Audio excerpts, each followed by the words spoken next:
गज़ल burger बच्ची है जी, इसलिए गज़ल से ज़्यादा बात नहीं करता, क्योंकि गज़ल जो है वो जल्दी परेशान हो जाती है। लेकिन मेरी अम्मी और मेरी बहन जो हैं वो बड़ी बहादुर हैं। बहादुर भाई की बहादुर बहन, गज़ल जवाद और बहादुर बेटे की बहादुर माँ, क्या बात है। उसके बाद जी मेरे 4-5 ममालिक के वीज़े लगे हुए हैं, लेकिन मैं क्यों नहीं जा रहा? क्योंकि मैंने 2-3 साल इंतज़ार किया कि मैं कब मामू बनूँगा, और अब मैं मामू बनने वाला था अगस्त में, और गज़ल एडमिट होने ही वाली है, लेकिन अल्लाह को मंज़ूर नहीं था कि मैं उसके पास होता। मैं गज़ल की वजह से किसी मुल्क ट्रैवल मैंने नहीं किया। ये पॉइंट आप नोट करते जाएँ। गज़ल की वजह से मैंने किसी भी मुल्क, मेरे 4-5 मुल्कों के वीज़े लगे हुए थे, लेकिन मैंने ट्रैवल इसलिए नहीं किया क्योंकि मेरा जो भी भांजा या भांजी इस दुनिया में आने वाला था, मैं चाहता था कि जब वो आए तो मैं उसके पास हूँ, और उसको वो जो गुड़ती या गुट्टी क्या कहते हैं लगाऊँ, वो मैं खुद लगाऊँ। क्लैपिंग, इस बात पे क्लैपिंग। उसके बाद जी इस बंदे की बहादरी को सैल्यूट पेश करूँगी कि नामूसे रिसालत के ऊपर जो कानून बना है, उसके लिए इसकी ज़ुबान से गलती से वो कहते हैं ना, कुछ अल्फाज निकल गए, लेकिन आज तक हमने इसके मुंह से अपनी बहन, अपनी माँ, अपने बाप, अपनी बीवी, अपने बारे में, अपने दोस्तों के बारे में कोई इस तरह के अल्फाज निकलते हुए नहीं देखे जिस पे बंदा कहे कि उफ़ अल्लाह, ये क्या इल्ज़ाम लगा दिया इसने अपने माँ बाप पे, हैं, या इसने ये क्या इल्ज़ाम लगा दिया अपनी बहन पर। तो फिर बंदा कहे कि ओए होए बेचारे से गलती से ये अल्फाज निकल गए, ओए होए। कभी गलती से व्लॉग अपलोड करना भूला, कभी गलती से व्लॉग शूट करना भूला। बताएं ना मुझे, इस मुसीबत में भी उसने व्लॉग शूट कर लिया। जिस दिन वो यहाँ से जा रहा है उस दिन भी व्लॉग उसने शूट किया जो आया था इसका, ठीक है। उसके बाद हज़रत अली रज़ी अल्लाह ताला अन्हु की शहादत का जो इसने एक व्लॉग लगाया था, उस जिस दिन यहाँ से गया उस दिन भी इसने व्लॉग किया। व्लॉग करना ये नहीं भूलता, व्लॉग करना इसको याद रहता है, ठीक है। अम्मा अब्बा की रिस्पेक्ट इसको याद रहती है, अम्मा अब्बा के लिए जान देने को तैयार है, लेकिन आका सल्लल्लाहु अलैहि वसल्लम के बनाए हुए कानून को इसने इतना हल्का लिया, इतना हल्का लिया, इतना नॉन सीरियस लिया कि इसने धड़ल्ले से हंसते मुस्कुराते ये कह दिया कि मेरे पे झूठी FIR हुई हुई हैं, ठीक है। ये नहीं कहा नहीं हुई हुई हैं, बस बस झूठी हुई हुई हैं। लेकिन मैंने क्या किया कि क्योंकि मेरे ऊपर झूठी FIR हैं, 2 मेरे ऊपर और 1 मेरे उस्ताद पे, तो मैं बड़ा ज़हीन हूँ, मैं बड़ा समझदार हूँ। मैंने उसी नाम से अपना क्या कहते हैं परफ्यूम लॉन्च कर दिया है। वाओ क्या बात है। अपनी जनानी के नाम का लॉन्च कर देता, अपनी बहन के नाम का लॉन्च कर देता, अपनी अम्मा के नाम का लॉन्च कर देता ना। ये ही नाम रखने की क्या ज़रूरत थी। चलो नाम भी रख लिया, हर कोई यही कह रहा है कि नाम का कोई मसला नहीं, रखे बेशक रखे, लेकिन क्या भाई किस लिए रखा है? क्योंकि मेरे पे FIR है, इस जिद में रखा है। मतलब कि कानून का फुल मजाक। कभी माँ बाप का मजाक उड़ाओ ना गलती से, कभी अपनी बीवी का मजाक उड़ाओ ना गलती से, कभी अपनी बहन का मजाक उड़ाओ ना गलती से, उस लेवल का, ठीक है। तो बात आज करेंगे जी कि अगर वीज़े लगे हुए थे तो ईमान को ट्रक की बत्ती के पीछे क्यों लगाया, उसकी फैमिली को, और अपने व्यूवर्स के साथ झूठ क्यों बोला कि भाई मैं तो जा ही नहीं सकता, मुझ पर पाबंदियाँ हैं जी, मेरी तो हाजिरियाँ हैं। अब देख लें आहिस्ता आहिस्ता सारी बातें खुल के सामने आ रही हैं। और उसके बाद इतनी मुसीबत में भी जनाब को गाड़ियों की पड़ी हुई है कि मैं कौन कौन सी गाड़ी आई है, इतना प्रोटोकॉल मुझे मिल रहा है, इतना सब कुछ मैं करके भागा हूँ। बेशक गलती से ही किया है, मैं ये नहीं कहती अल्लाह माफ़ करे, अस्तगफिरुल्लाह नाउज़ बिल्लाह, कि उसने कुछ मतलब गुस्ताखी की है। गुस्ताखी उसने कोई नहीं की, कोई भी नहीं कह रहा उसने कोई गुस्ताखी की है। ये जानबूझ कर ट्रेंड चलाया जा रहा है किसने गुस्ताखी की है, इस पर भी मैं आज बात करूंगी कि ये जानबूझ के ट्रेंड क्यों चलाया जा रहा है कि रजब ने गुस्ताखी की है और रजब को मार दिया जाएगा। किसी मौलवी ने ये बात नहीं की, ये इसके अपने यार बेली टिकटॉकर यूट्यूबर आर्टिस्ट ये जानबूझ के बात क्यों कर रहे हैं, इस पर भी मैं आज बात करूंगी। और बात करूंगी कि भाई अगर तुम मुल्क दूसरे ममालिक में जा सकते थे तो तुमने हमेशा अपनी वाइटी फैमिली को ये क्यों बोला कि मैं ईमान के साथ बाहर नहीं जा सकता, मुझ पे पाबंदी है। तो आज की वीडियो बहुत अहम है, वीडियो को बिल्कुल भी आपने स्किप नहीं करना, चैनल को सब्सक्राइब करना, वीडियो को लाइक और शेयर करना। अस्सलाम वालेकुम जी, कैसे हैं आप सब लोग? उम्मीद है कि सब ठीक होंगे और अपनी फैमिलीज़ के साथ सेफ होंगे। अल्हम्दुलिल्लाह मैं भी बिल्कुल ठीक हूँ। आप सबकी दुआ और सपोर्ट का बहुत बहुत शुक्रिया। सबसे पहले तो मैं ये कहूँगी कि ये रजब ने जब यहाँ से गया है, जिस दिन यहाँ से फ़रार हुआ है, उस दिन का व्लॉग है। और कहीं से भी उसकी बॉडी लैंग्वेज देख लें, उसके फेस देख लें, कहीं से भी ऐसा नहीं लग रहा कि मेरे ऊपर एक संगीन इल्ज़ाम, क्योंकि है इल्ज़ाम, इसने कुछ भी नहीं किया, मैं बार बार ये कह रही हूँ इसने कुछ भी नहीं किया। मेरे ऊपर एक संगीन इल्ज़ाम लगा है मेरी बेवकूफ़ी की वजह से, और ये कोई छोटी मोटी बेवकूफ़ी नहीं है, ये बहुत बड़ी बेवकूफ़ी है। और मैंने जो है ना बड़ा सेंसिटिव मामला है उसका मजाक उड़ाया है एक ऐसे कानून का मजाक उड़ाया है जिसके लिए हमारी आवाम मरने को तैयार रहती है। तो नदामत कहीं से भी नहीं है। ये जितनी भी माफ़ियाँ मांगी गई हैं, ये स्क्रिप्टेड मांगी गई हैं।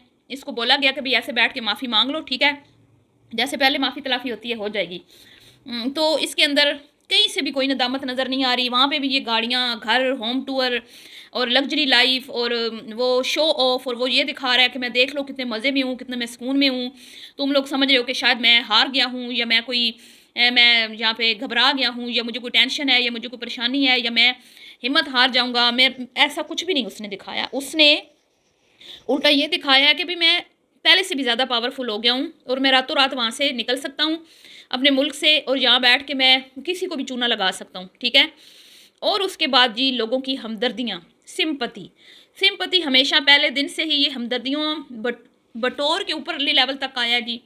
नीचे से ऊपर ये आया है अपनी गुर्बत की दास्तानें सुना के, अपनी अम्मा को रुला के, इमोशनल दिखा के, लोगों को इमोशनली ब्लैकमेल करके ये उसको राय अपनी बीवी को कि ये बर्गर बच्ची है। हालांकि हमने उसको आज तक रोते नहीं देखा। इस पे इतनी टेंशन, इतनी परेशानियां आई हैं। वो इतनी डिसेंट, इतनी समझदार है, इतनी कोई खूबसूरत तरीके से बात करती है, लेकिन ये कहता है कि वो बर्गर बच्ची है। उससे मैं ज़्यादा बात नहीं करता, जबकि ये जानबूझ के उससे बात नहीं करता ज़्यादा, क्योंकि इसको पता है कि उसने तमीज़ से बात करनी है, उसने रोना नहीं है, उसने छिछोरी औरतों की तरह सर नहीं पीटना, बैन नहीं करने जो इसकी अम्मा करती है, उसने तमाशा नहीं लगाना। उसने बड़े डिसेंट तरीके से कहना है कि अल्लाह आपको अपनी ज़ुबान में रखे, मैं ठीक हूँ, आप मेरी फ़िक्र मत करें, बस अपना ख्याल रखें, मेरी दुआएं आपके साथ हैं। लेकिन इसको क्या चाहिए? इसको चाहिए स्पाइसेस, ड्रामा, मिर्च मसाले, जो लगाती है इसकी माँ, जो लगाती है इसकी बहन को अल्लाह अपनी ज़ुबान में रखे, सेहत ज़िंदगी वाली औलाद से नवाजे। आप देख लें कि आज भी उसने इस व्लॉग में कैसे लोगों को इमोशनली ब्लैकमेल किया। तो ये पूरा ड्रामा है जी, ये पूरा मतलब शातिर माइंड का इंसान है। अभी आपको नहीं समझ आएगी, अभी आपको नहीं। हमने कितने हीरो देखे हैं, कितने लोग हैं जिनको हमने अपना, बच्चों ने, हमारे नौजवान नस्ल ने अपना हीरो माना। पतलू देख लें, डक्की देख लें, और बेशुमार आए गए। एंड पे क्या होता है, उनके कच्चे चट्टे जब खुलते हैं सारी उम्मीदों पे पानी फिर जाता है ना। तो इसके भी खुलेंगे। इसको तो अभी हमदर्दियाँ मिल रही हैं, नया नया रूज है, और आपको अभी समझ नहीं आ रही कि ये इसकी ज़ुबान इधर ही क्यों फिसलती है। लोगों के जज्बात मजरू करने के लिए ही इसकी ज़ुबान क्यों फिसलती है, आप बताएं ना मुझे। इस बात का जवाब है आपके पास? दिन ये कोई भोंडा मजाक अपने दोस्तों के साथ करे ना, उसकी फैमिली का के साथ करे ना, वो जो इसने कबूतरबाज रखा हुआ है, उसकी फैमिली के बारे में कोई बात करके दिखाए, उसकी फैमिली का नाम लेके दिखाए, उसकी माँ बहन का नाम लेके दिखाए, वो इसको चीर फाड़ के रख देगा। वहाँ नहीं बोलता ये। लेकिन ख़त्म नबूवत का जो कानून है उसको इसने इतना हल्का लिया, इतना हल्का लिया कि ये उसका तो मजाक उड़ा रहा है, ठीक है, तजलील कर रहा है, हमारे जज्बातों को मजरूह कर रहा है। और आप लोग कह रहे हैं जी ओए बच्चे को मार जाएंगे। कोई भी नहीं मारेगा, क्योंकि उसने गुस्ताखी की नहीं। आप बताएं ना, जब उसकी गुस्ताखी साबित है ही नहीं तो उसको क्यों कोई मारेगा। तो ये जो ट्रेंड चलाया जा रहा है ना, कि हर टिकटॉकर कह रहा है कि भाई मौलवी रजब के पीछे पड़ गए हैं, रजब को मार देंगे, रजब की जान को खतरा है। ये ट्रेंड चलाया गया जानबूझ के, ये जानबूझ के प्लानिंग के तहत ट्रेंड चलाया गया है। पहले एक ने बोला, फिर दूसरे ने बोला, फिर तीसरे ने बोला, फिर चौथे ने बोला, फिर आहिस्ता आहिस्ता डक्की, नानी वाला, यहाँ तक के वो जो फाद मुस्तफ़ा, मिशी खान, और पत्नी कौन कौन से लोग हैं, उन्होंने वकार ज़क्का, इन सब ने ये एक ट्रेंड चलाया। अब मैं वकार ज़क्का से ही पूछती हूँ ना कि जब इतने सारे जेलों में बेकसूर पड़े हुए हैं, वहाँ तुम्हारी ज़ुबान क्यों नहीं खुलती? जब इसने 2 लड़के का टेंड किया था, इसके घर पे फायरिंग हुई थी, क्या उसने माफ़ी नहीं मांगी थी? फिर इसने टेंड क्यों किया था? इसने कानून को हाथ में क्यों लिया था? वकार ज़क्का उस टाइम किधर था? उस टाइम ये सारे टिकटॉकर किधर थे? उस बच्चे का साथ क्यों नहीं दिया? वो भी तो यूट्यूबर ही था ना, वो भी तो शाउट आउट लेने आया था। इन्होंने नहीं दिया तो उसने गुस्से में फायरिंग कर दी, जो कि गलत किया उसने। फिर वो 2 लड़कों को इन्होंने घर में बुला के पीटा, मारा, और इसने कितने ही इंटरव्यूज़ बैठ के दिए और कहा कि भाई हाँ मारा है, अच्छा किया मारा है, क्या कर लोगे मारा है तो। तब आप लोग कहाँ थे? आज उसकी इतनी बड़ी गलती पे आप लोगों ने वावेला मचाया हुआ है कि मार देंगे मार देंगे। किसी एक मौलवी के मुंह से हमने नहीं सुना कि इसको मार दो या मार देंगे या अल्लाह माफ़ करे अस्तगफिरुल्लाह इसने कोई गुस्ताखी की है। किसी एक मौलवी ने नहीं बोला। हर कोई यही कह रहा है भाई हमारे जज्बात मजरू हुए हैं, उसकी वजह से इस पर सिर्फ 295 एक जो है ना वो केस हुआ है, जिसमें क्या है कि भाई इसने हमारे जज्बात जो हैं उनको ठेस पहुँचाई है 295C का नाम लेके, जबकि इसने गुस्ताखी नहीं की थी, लेकिन इसने मजाक उड़ाते हुए, कानून को हल्का जानते हुए कहा कि मेरे पे भी लगी है। और जिन पे ये लग जाती है ना, जो कहते हैं लगी है वो झूठ भी हो ना, तो वो रो रो के मर जाते हैं कि भाई ये हमने क्या क्या दिया। लेकिन यहाँ तो भी लोग बन रहे हैं, खुशी खुशी मज़े उड़ाए, होम टूर हो रहे हैं, ख्वाहिशें पूरी हो रही हैं। ख्वाहिशें, इस बंदे की ख्वाहिशें देख लें आप, जो ना ख़त्म होने वाली ख्वाहिशात हैं इसकी, और ये ख्वाहिशों का ग़ुलाम है, ख्वाहिशों का ग़ुलाम इंसान है। ये वहाँ पे भी इसकी ये कह रहा है कि मेरी ख्वाहिश पूरी होगी तो मैं कल आपको बताऊँगा। अंदाज़े लगा लेना आप इंसान इस बंदे के।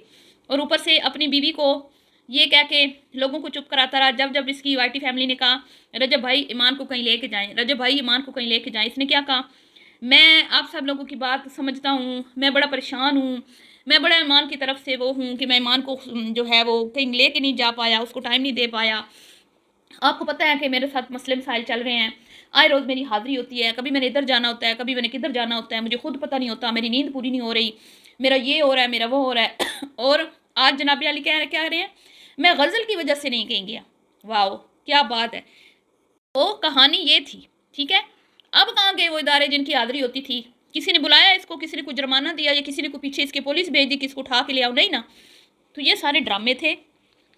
और ये जो ट्रेंड चलाया जा रहा है ना, ये सारा सोची समझी प्लानिंग के तहत चलाया जा रहा है। दूसरे ममालिक को खुश किया जा रहा है, पड़ोसी मुल्कों को खुश किया जा रहा है कि हमारे मुल्क के जो मौलवी हैं वो जालिम हैं, वो दहशतगर्द हैं, और जो नाचने वाले हैं, जो बेहुदा किस्म की बेहूदगी फैलाने वाले लोग हैं, ठीक है, वो बड़े अच्छे हैं, वो बड़े नेक हैं। और जो उलमाए कराम हैं उलमाए दीन को बदनाम किया जा रहा है, और उनके पीछे तोहमत लगाई जा रही है कि भाई वो मार रहे हैं। कोई, किसी ने भी नहीं मारा, किसी ने भी नहीं कहा अल्लाह माफ़ करे, अस्तगफिरुल्लाह, ठीक है। फ़र्क खोकर ने ये ज़रूर कहा कि फ़ितने को ख़त्म होना चाहिए। फ़ितने से मुराद ये जो मतलब फ़ितना नुमा इनका कॉन्टेंट है, ठीक है। उन्होंने ये कहा, उन्होंने खुद अपने मुँह से कहा कि अल्लाह माफ़ करे, हम बिल्कुल भी नहीं चाहते कि इसको कुछ हो। तो ये सारी कहानी है जी। अब ये जो कुछ भी हुआ, इसमें सारे का सारा फ़ायदा रजब भट्ट ने उठाया। रजब भट्ट ने फिर से हमदर्दियाँ बटोर लीं, फिर से अपनी इसने फ़ैन फॉलोइंग बढ़ा ली, फिर से अपना नाम जो है, और इसका नाम मतलब ये और फेमस हो गया। अब पूरी दुनिया की नज़रों में आ गया, दूसरी कंट्रीज़ की नज़रों में आ गया कि भाई पाकिस्तान में एक यूट्यूबर के साथ इतनी नाइंसाफ़ी हो रही है। तो फ़ायदे में कौन रहा? रजब भट्ट। तो समझ जाएँ, ये जितना कुछ जो कुछ हुआ, ये पूरी फुल प्लानिंग के तहत हुआ। रमज़ान के आखिरी अशरे में जानबूझ के ये शोछा छोड़ा गया, और इससे जो फ़ायदा इन्होंने उठाना था उठा लिया, और होना कुछ भी नहीं है इसको, इंशाअल्लाह कुछ भी नहीं होगा। ये इसको भी पता है मुझे कुछ नहीं होना, इसके घर वालों को भी पता है कि मुझे कुछ नहीं होना, और इसके जितने इर्द गिर्द इसके जानने वाले हैं ना, जो इसका साथ दे रहे हैं, उन सबको पता है इसको कुछ नहीं होना। और जितने लोगों के साथ इसने बदतमीज़ियाँ की, जितने लोगों की इसने दिल आज़ारियाँ की, जितने लोगों को इसने नीचा दिखाया, चाहे वो माँ सफदर हो, डक्की हो, और वफाद मुस्तफ़ा और इस तरह के और कई, उन सब ने इसके हक़ में बयान दिया है। और अपने मुँह से कह रहा है कि जिनको मैं अपना समझता था, जिनको मैं सामने लेके आया, वो आज मेरे खिलाफ बैठ के वीडियोज़ बना रहे हैं। तो दुश्मन और दोस्त की तो इस बंदे को पहचान है ही नहीं ना। ये बीवी को बर्गर बच्ची कह रहा है, और माँ जो बहन जो ड्रामा करने वाली है उनको मजबूत क्या कह रहा है, बहादुर कह रहा है। क्यों भाई? उनकी वजह से इसके व्लॉग में ज़रा चार चांद लगते हैं, और ईमान बेचारी खामोश तबीयत है, वो इसके व्लॉग में मसाले नहीं लगाती। चलिए जी, मिलती हूँ नेक्स्ट वीडियो में। अल्लाह हाफिज़।